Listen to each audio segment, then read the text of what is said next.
নমস্কার বন্ধুরা, আমি গণপতি মণ্ডল। এখন আছি বাড়াইপুর রামনগর পূর্ব কাওড়াপাড়া বৈদ্যনাথ ঘরামির বাড়িতে। তো আপনাদের একটা জিনিস আমি দেখাবো, আপনারা অবাক হবেন দেখে এবং আপনারা ভাবতে থাকবেন যে কি করেছে সে। ঠিক আছে, এটা দেখে নিন, দেখলেই আপনারা বুঝতে পারবেন। ভিডিওটা যদি ভালো লেগে থাকে শেয়ার করবেন আর একটু সবার কাছে পৌঁছে দেবেন, যাতে সে একটু ভালোভাবে থাকতে পারে। এই অবস্থাতে সে এখন আছে, দেখে নিন। নমস্কার বন্ধুরা, আমি আছি রামনগর পূর্ব কাওড়াপাড়াতে। তো বৈদ্যনাথ ঘরামি, এই দেখুন আপনাদের একটা জিনিস দেখায়।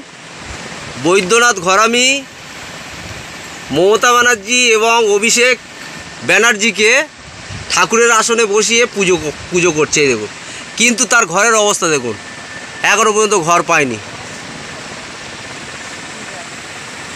ঘরের অবস্থা দেখুন, ঘর পায়নি কিন্তু পুজো করছে।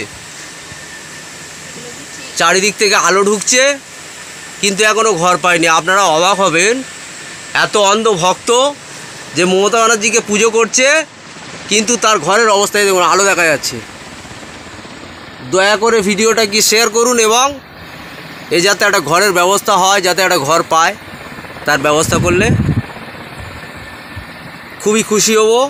বৈদ্যনাথ ঘরামি, রামনগর, বাড়াইপুর রামনগর পূর্ব কাওড়াপাড়া। এই দেখুন ঘরের অবস্থা দেখুন, আলো ঢুকছে ঘর থেকে।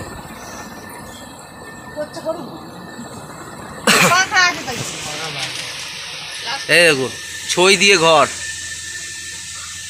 চারদিক থেকে আলো ঢুকছে, আলো বাতাস ঢুকছে। দেখুন এখনও আপনাদের সামনে, আপনারা এসে দেখে যেতে পারেন। এই দেখুন ভগবানের আসনে বসিয়ে রেখেছে কিন্তু এখনও পর্যন্ত একটা ঘর পাচ্ছে না।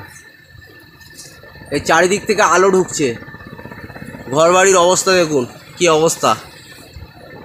আপনারা যদি একটু সাহায্য করেন, ভিডিওটাকে শেয়ার করেন, দিদি এবং অভিষেক ব্যানার্জির কাছে পৌঁছে দিতে সাহায্য করেন, তাহলে খুবই উপকৃত হবে বৈদ্যনাথ ঘরামি। পিতার নাম কি? মদন ঘরামি। পিতার নাম মদন ঘরামি। সে যাতে একটা ঘর পায়, যাতে তাড়াতাড়ি তার একটা ঘর হয়ে যায়। কেননা দেখুন, এই দেখুন চারিদিক থেকে আলো ঢুকছে, এইভাবে সন্তান নিয়ে তারা আছে। দেখুন।